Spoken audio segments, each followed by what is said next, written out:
Well, I suppose we may as well finish the year off on the left wing low, and this one has certainly got me hot under the collar this afternoon after Labour's Bridget Phillipson has set her sights on making the curriculum even more diverse, as if it wasn't diverse enough already. The Education Secretary has initiated a review to refresh what is taught in schools, pledging to breathe new life into our outdated curriculum. The Department for Education in the UK has outlined clear objectives for its planned curriculum reform. Specifically, they intend for the new curriculum to better represent the diverse makeup of British society, which includes acknowledging and integrating the different cultures, histories and perspectives that exist within our country. The suggestions submitted to the review by the unions and other teaching groups includes how to decolonise subjects which have been branded too monocultural. What on earth does that mean?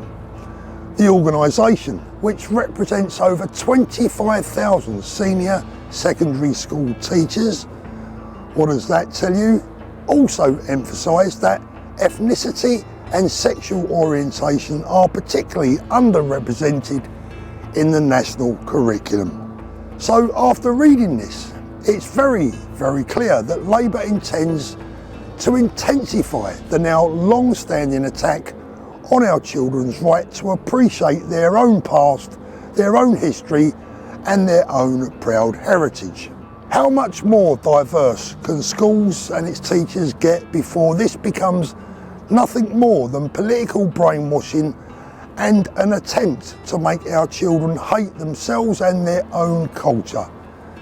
This is nothing more than educational genocide and a further attempt to delete British history and any pride that goes with it. Whatever's next, lessons on how the dreadful anti-European RAF heavy-handedly shot down an overly oppressed Luftwaffe during World War II perhaps. Don't laugh, it really wouldn't surprise me. Shouldn't British schools be teaching those that have arrived here how to appreciate our culture and our history rather than demanding that our children learn about theirs? And exactly what values does that bring anyway?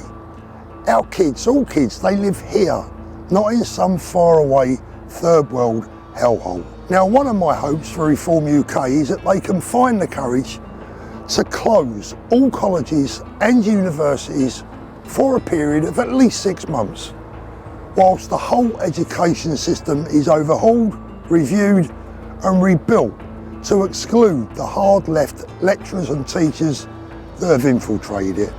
Now that would be a policy that I'm sure a great many of us would support.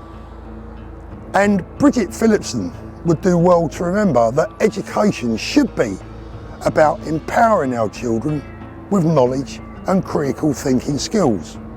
It's not about socialist teachers ramming their own sexual preferences and weird anti-British political agendas down their throats. That is not what we send our children to school for.